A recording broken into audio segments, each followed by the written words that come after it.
How's it going, GTL fam? Pete here. Just got back from Copenhagen. I was there for 2 weeks visiting my cousin out there. So me and Mara actually haven't had too much time to prepare new episodes.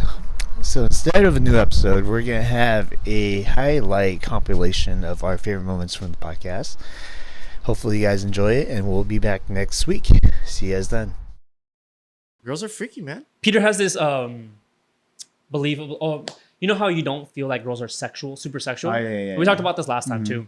Where like, I think girls are freaks. I think girls are more dogs than guys sometimes. Where I'm like, facts. I mean, big facts. Peter doesn't believe that though. Like, or not that he doesn't believe that. It's just like he's grown up with the belief that they're more, you know, like, oh, I have to initiate the contact, or I have to initiate that, you know? Traditional man work. It's kind of like obviously I've been with girls that are freaks, but it's just that it's typically girls that I've been in relationships with, you know what I mean? So it's kind of like they get comfortable to be open up to those things. But I don't think right off the bat girls are like that. They're like, oh, dude, I just want to get slammed tonight. It's because the freak has to be unleashed. Yeah. but that's the thing, though. You have to tap into the freak. Dude, I have seen that too. That's the thing. But it's just hard for me to unleash that shit. See that's a norm. You know what I mean? I'm not saying like. Well, on the surface, you know, everyone's gonna be like, "Hey, man, my name is Mark. Let's 69." Right? Yeah. That freak has to be contained. Yeah. That's gonna be the quote for the beginning of the episode. That's gonna be the intro. What's gonna be the intro? Hey, my name is Mark. Let's 69. That's gonna love be it. Yeah, love it. What do you do to unleash the freak? Because normally you keep the freak on the leash, right? Dude, I'm on a leash too, even freakier. What's good? What the? Straight up. Unleash the freak. It just starts with the nipples for me. Really? Are the nipples what the are you gateway? Doing with are the nipples the gateway to the soul, to the freak? What are you doing with these nipples, gateway bro? sex drug for me.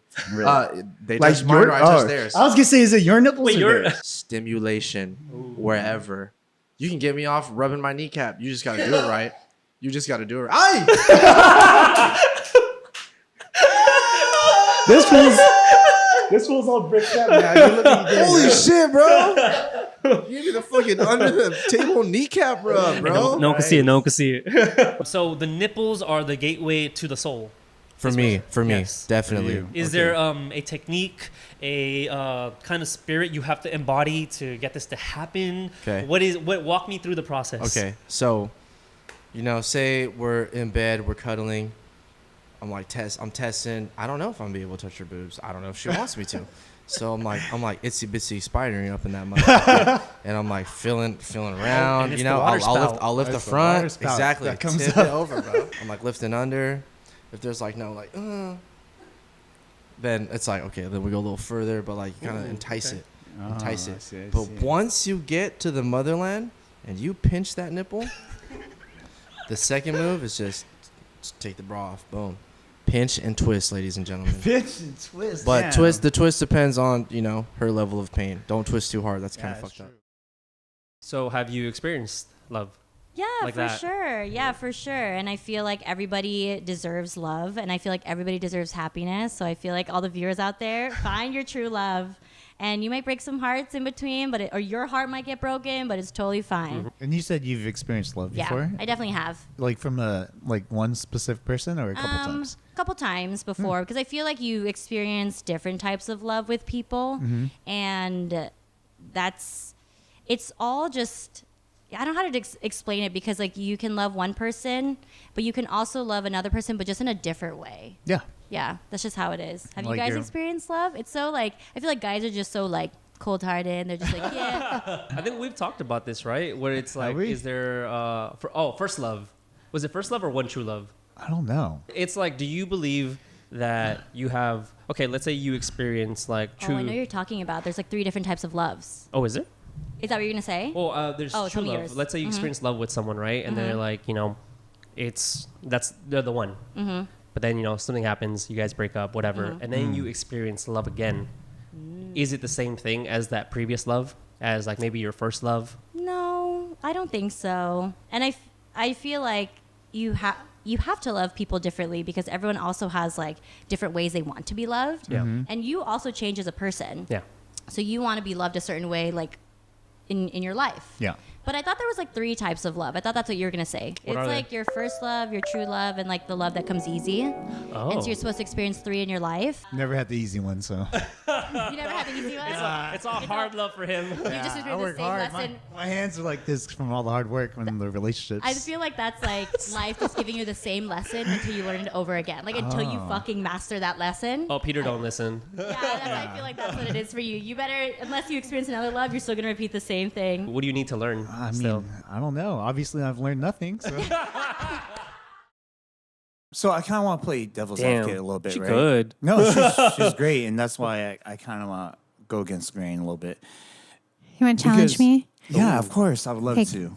And here we are, Challenged, right? accepted. The reason why I mentioned that is because I feel like that is way bigger of an obstacle than them not aligning in their time of their lives, Right. right?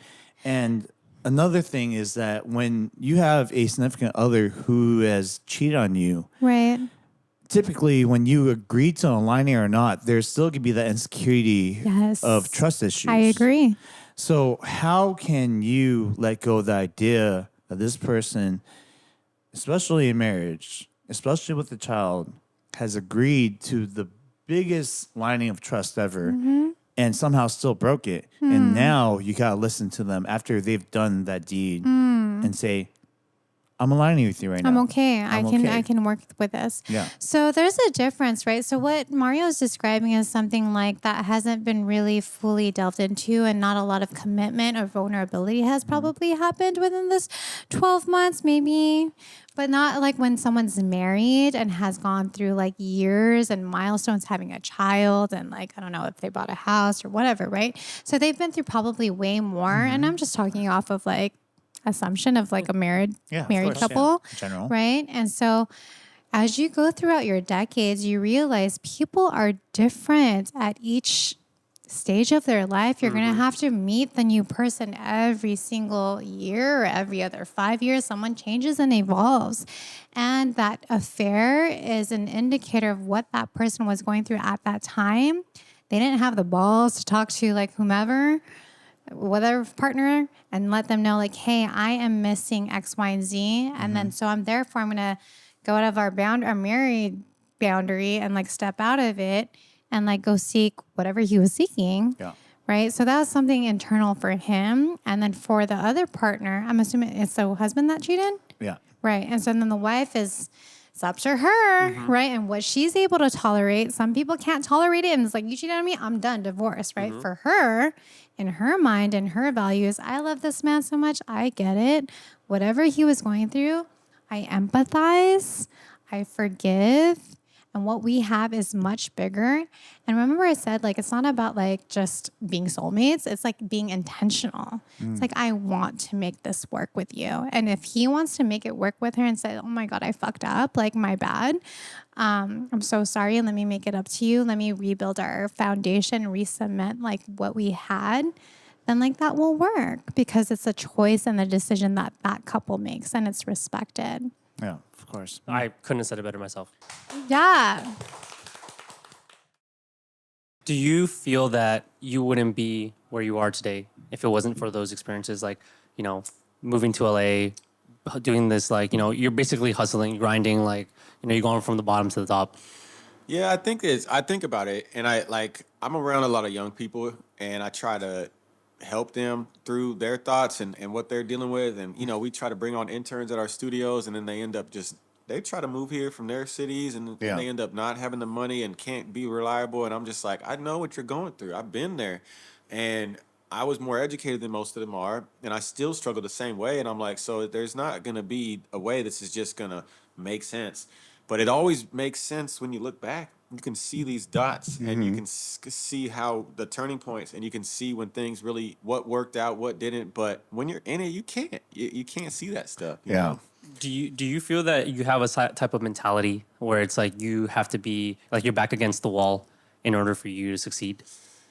You know, I think the hardest thing that I still struggle with is I'm very good at caring about other people, right? And it's probably unique. Maybe it's coming from a small city. Maybe it's just the way that my DNA is or something. But like when I can lock in with someone else's vision or what they want, like, I'll do it. What are we doing? But when it's me trying to figure out my life, and it's like, oh man, the struggle. And then I'm like, oh man, why am I worried about this? And then I try to switch the focus to someone else. So when I started out here, I think it was like, that was actually my success. I jumped into these big studios and just threw myself at them, and I would just commit to whatever. Oh, your music video, I'll pull up for free. I'll do this. But I was learning and I was gaining contacts, and I didn't realize the experience was like showing me that it's easier than I think. Yeah. Because when I was making my music in my bedroom in Palm Springs, I just knew it wasn't where it needed to be, and then I see these people making it on a real level, and I'm like, oh, they're still human. They're still struggling with the same confidence and the same like, what do I do's? And so just kind of seeing the mask kind of be taken off and like getting to see some real things happen made it maybe believe I could probably do something myself too, you know? Nice, dude. But no, there's this CEO. He was like a tech CEO, and he one of his homies was like, "Yo, you should do this like triathlon with me." And he doesn't train. He's just like a fit guy. Doesn't train.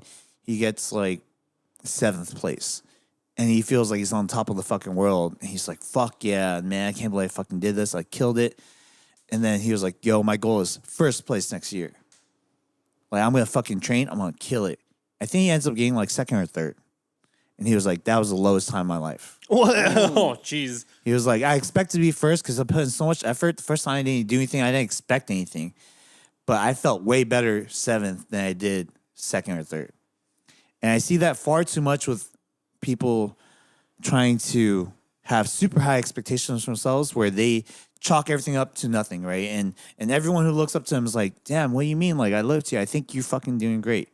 And sometimes, you need that support system, but at the same time, it's like, bro, you've done a lot, and you should come to realize that on your own. But when you don't, like, hopefully you have people around you who will tell you otherwise, you know? Yeah. But that's why I'm trying to tell you right now. It's like, try and be that support system, maybe, you know? Oh, no, I appreciate that. I don't know Yeah. how you feel on this, but for me, Yeah. I don't feel that way. Where Yeah. it's like I can balance these two ideas. Where I'm like, I have big, like I try and have big audacious goals, but I am happy already. Like, I'm happy with what I got. I am very like content, and like I could stop at any time, you know. And it doesn't. My goals are not tied to my self-worth or my like self-respect. I'm like, if I don't achieve these, it's not going to affect me in a Okay. bad way, because I'm like, I've gotten here and I am happy, but I've spent like a year more being complacent and like buying into my own hype, Yeah. where I'm like, damn, I did it. Like, I did so good, you know? Yeah. And I felt like, man, like, I'm not hungry anymore. Like, I'm not like trying like how I used to try. I'm not as motivated. I'm not as disciplined and stuff. So now I'm like, I have these big goals and I want to achieve them, but it's not tied to like how I feel about myself, you know? Because okay. I am very happy. Like, So let me ask you this, right? I want both your opinions and perspectives. Like, when was the last time that you guys felt like you fell short? And what did you feel that moment, and how did you get past it? Because I feel like I fall short all the time. And, listen to Mario is like, "Oh, have a good business. I do this and do that." Like, yeah, it almost goes back to social media. Like, yeah, we fucking succeed, right? But then there's not enough emphasis on like when you do fall short and how to cope with it. And then when you do it as people that other people look up to, like, they're like, well, they never fall short. They never seem to feel ashamed or like shortcomings come true. Like, when I have my shortcomings, then I don't know how to process it. I don't know how to deal with it. I don't know how to cope with it. So that's kind of more the reason why I asked, because people who are kind of, on the journey that you guys are at, maybe, have not reached that level of success. Like, I'm curious as to, like, maybe they can relate more hearing about how you dealt with it. The shortcomings I can think of off the top of my head is more of like videos. So it's like YouTube is probably my biggest platform. I think I have close to 1 million subscribers on YouTube, right? So when you drop a video, it's like this video does well, but the next one doesn't do as well. You're like, it does something to you, right? I dropped a video with my girlfriend. It actually it's doing pretty well. It has 4 out of 10.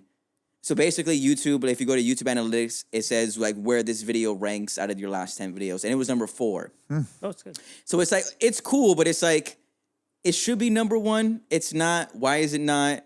And then it just keeps going back to that type of thing because I think 30,000 in 4 days is shit. On my YouTube channel, right? Yeah. But obviously, there's other people who don't think that. Yeah, we They're would like, love oh, that. that's success. It's not, right? Because I look at people who have, in 4 days, 300,000. Yeah. And it's like, fuck, dude. Like, why the fuck isn't mine doing that shit? You know? Yeah. So it's the levels to things, but it's that's the kind of shit that fucks with my head. Is like, fuck, this should not be where it's at right now. This should be fucking way more than where it's at. That's the only thing I could think of. Off the top of Is my this head. the one? Is this the what's it called? Is the happy one? Say You Love Me. Say So You- it's kind of That's happy. why. It's kind of because not. it's happy, and all your fans are sad. No, so that's the thing too. Is that when I do make happy music, it doesn't do good.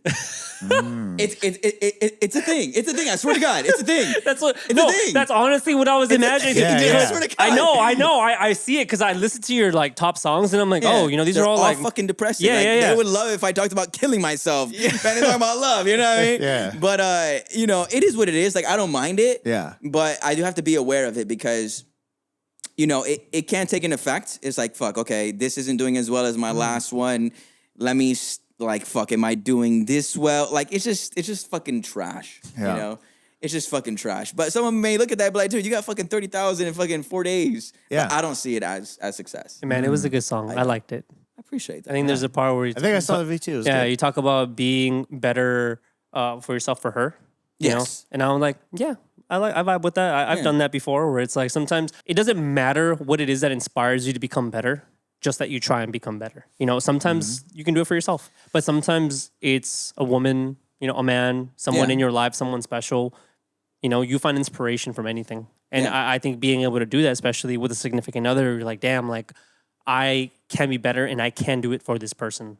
You know, and you guys can Yeah. do it together. And I think that's beautiful.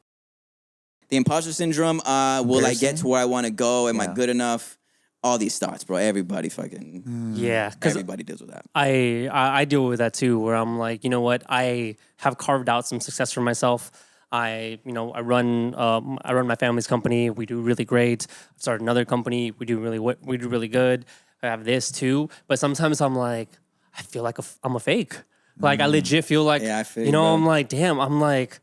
I feel like a lazy piece of shit, and I'm like, this is only because I've been, and a lot of it is luck. Don't get me wrong. A lot of it is opportunity, capitalizing opportunity and luck. But sometimes I'm like, dude, not that I don't deserve this, but I'm like, oh, am I good enough to like keep doing this? Like, You're good I feel- enough, bro. Yeah, Never think that. and like it's just Yeah. it's like these dips, and I feel like it's sometimes just part of the human experience. Like you have sure, these bro, like yeah. dips and ups, and I'm like, some days I feel like I'm the fucking shit. I'm like, damn, I'm doing this. Like I have this like hyper confidence, and I'm like, go, and I get everything done. And other days I'm just like, oh fuck, I'm like juggling at all these things, and I'm like, how am I gonna keep doing this? Like I feel like I'm gonna slip, and like it's all gonna come crashing down. Yeah. And I think part of it is just like realizing that like it's just normal to feel that way, and it doesn't mean you're gonna feel that way the next day. I also do feel like we're in a very special time where that feeling of imposter syndrome is like extrapolated because we are in an age of comparison. You know what I mean? Yeah. Social media, yep. Yeah, social media. And they always say, you know, like comparison is the thief of happiness. For you, you probably think that you're doing really well, and then you compare yourself to someone else doing a little bit better. But the thing about social media and all those things is it doesn't tell the full story, right? Like I mentioned a couple times, when I felt comfortable in my own skin was when I was at a table full of millionaires talking about business stuff. And I was like, damn, I don't feel like I fucking belong here. You know, like why do they respect me enough to have me here, you know? And as we became friends and talked about things, they were envious of certain things that I was doing that they couldn't do. Like you what? know? If I may ask, Yeah, if you of remember. course. Yeah, I'm a huge traveler, and my life just seems like I'm always just fucking enjoying it in every way, you know. And that is kind of my mindset. Like, even if it's a bad time, it's the best bad time I've ever had. That's the way I always think about it. It's a good way to put it. Best bad time I ever had. Yeah, you know. I'm gonna use that for my next Hey, shit, bro. there you go, bro. It's gonna be on his all song. yours. It's all yours. Just feature us, you know. Best bad time I ever. Write that down, please. Please, thank you. You talked about like depression, and you talked about like you're taking like antidepressant pills, right? Yes, I sure am. Yeah. Prozac, 20 Yeah. milligrams now as of last week. I'm on day 28 of my happy pills. It has not worked yet, but that is not the point. It's the point of therapy and like taking happy pills is like you're taking a step for your own mental health and a step for your growth. And there's a lot of bad stigma out there about like seeking help and therapy. And I want everyone to know that it's okay to ask for help. Not everyone has it together because you might think your problems aren't a lot, but it actually is, and it affects you every day.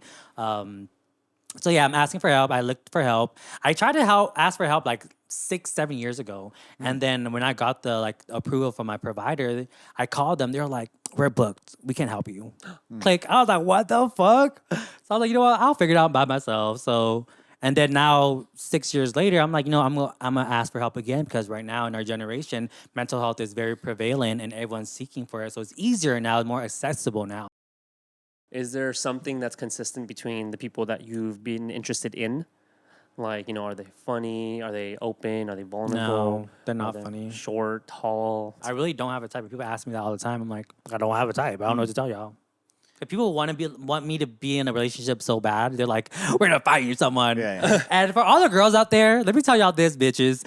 Just because your gay friend is gay does not mean we got to date. You do not have to introduce us to each other like, he's gay, you're gay, talk to each other, love each other. That does not how it works. That, can you imagine like if me as a gay person had a single friend and had to introduce you to all the single heterosexual friends I had to you? Like, does that make sense? That makes sense. Yeah, I'm like, do not do that shit. That's so fucking You're annoying. basically saying like those girlfriends of yours have a standard to introduce you, and that standard is they're gay. Oh, or you're not. gay, perfect. You love my friend. Like, oh my god. So like, you get offended. I don't get offended. It's annoying. It's like just because we have one common thing, which is our sexual preference, we gotta date each other. Yeah. Is that how it works? Is that how it works in heterosexual relationships? No. I've done that. Like, Where I'm you've like, done oh, that? you're gay? Let me introduce you to my gay friend. It's Oh, so yeah. fucking annoying. Yeah. Like I got it with Henry before. Like, oh, you do know Henry? You should date. I'm like, no, we're just friends. No,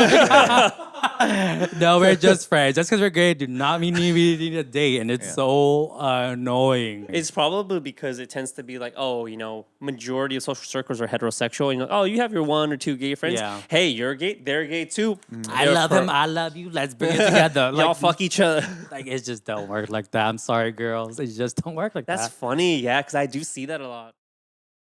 I identify as solo polyamorous, which is even like less known than polyamorous. Yeah. So polyamorous people, oh my gosh, it's like the non-monogamy is like the umbrella term, right? And then under that, you have different types of non-monogamy. So you have like swingers, you have people in open relationships, you have polyamorous folks, you have maybe like polygamy, which is like multiple wives, one man. So polyamorous really just means like poly means many, amorous means loves. So just the ability to love multiple people. Solo. I identify as solo polyamorous because the solo piece is, for me, I don't strive to be part of a couple in any way. So some polyamorous people will like still search for like a partner or multiple partners. They want to be kind of like enmeshed in some way. They want to live with someone maybe, or they want to like, and like merge their life with one or more people, if you will. Yeah. I identify as solo polyamorous because I don't really care to live with a partner. I don't care to get married. I don't plan on having children. And I orient myself based on myself and my needs. So I can have like multiple relationships, but my main relationship is with myself. Like I'm my own primary. You're independent. I'm independent. Yeah. Which a lot of some polyamorous folks don't like the independence of that. Some people think it's selfish to be too independent, which is really interesting. Yeah, and it's like you're too free, you're too solo. There's like less of an attachment. That's crazy because being polyamorous in general is like very free. It is supposed to be very freeing. Yeah. Yeah. There's even too free Yeah. for those. It's so weird. When I first like saw that people like kind of resisted that, or people treat solo polyamorous folks as like, okay, kind of like more casual because you're not ever going to be quote unquote committed, which is not necessarily true. Commitment just looks different for solo polyamorous. What does people. commitment look like for you? It depends on the relationships that I'm in, but for me, commitment feels like I want to keep this going for as long as I can. Like I want to make this work, through the challenges, in the same way that I would be committed if I were monogamous. Like I want to nourish this relationship for as long as I can. If you had a chance to say one more thing to your dad, what would that be? I'm sorry. Yeah. That's like, whoa, curveball. Yeah. The last thing that happened to my dad before he went to the hospital, we got in an argument. And I was helping him into the bathroom. This is crazy. I've never told anybody this shit. Yo, man, this is supposed to be rapid fire. So me and my dad had that conversation we talked about earlier. We had it in the hospital, like when he kind of came back a couple days before he passed away. But like before that, 2 weeks before that, what sent him to the hospital was he fell in the bathroom. And the reason he fell in the bathroom was because I had come in and I helped him go from the kitchen to the bed. And he was in a wheelchair, and I lifted him up, and he was probably about a good 230, 235, so it was work, you know what I'm saying? And I lifted him out the wheelchair, put him in the bed, tucked him in all nice, whoop-de-whoop, and I went into the living room to do whatever dumb, so meaningless I don't remember what I was doing. And he was like, JJ, and I was like, fuck. I was like, what, Dad? And this is just like stupid adolescent, like impatience or whatever. And he was like, I gotta go pee. And I'm like, man, fuck. Why you didn't tell me that when I like just fucking took you into the room? I didn't say those words, right? I never would cuss at my dad. I was like, why you didn't tell me when I put you in the bed? And I was visibly frustrated. And I was like, and he was like, I didn't know I had to pee. And I was like, all right, man, well, come on, let's go. And I'm helping him up, and I'm maybe being a little rough. And he used to have to wear this strap around him, and I would like hold the back of the strap with a twist, and I would walk with him to the bathroom, and he went to turn around, and now he's frustrated because I think he's embarrassed because he didn't know he had to pee before he got into bed. And he was like, get out, I got it. I was like, all right, fine. I got out, and my dad fell. And then he went to the hospital, and yeah. And so, like, when I had that conversation with him, we didn't talk about that, you know.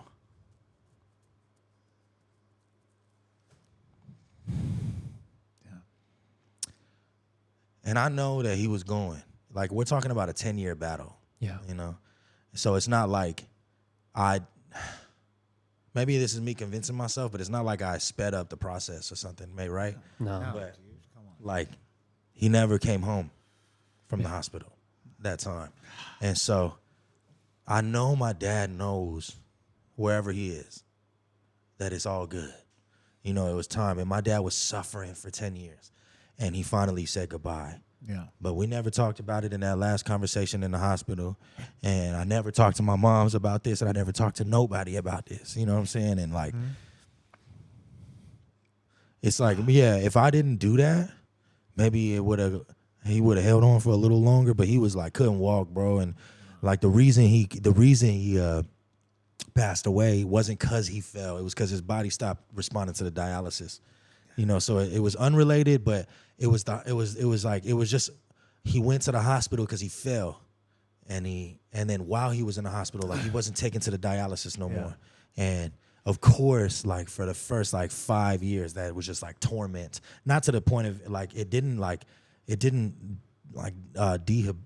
the word I'm like, they didn't make it to where I couldn't function, but it was debilitate me, like, but it was always in the back of my head, so. You felt that blame. Yeah, if I could say one more thing to my daddy, it would be so many things. But the first thing is like, man, I'm so sorry that I didn't exercise patience when you needed me to exercise patience the most. And a lot of the way I get down now is like patience is a very big part of my active practice, you know, and I fail often, but I'm actively like, be patient.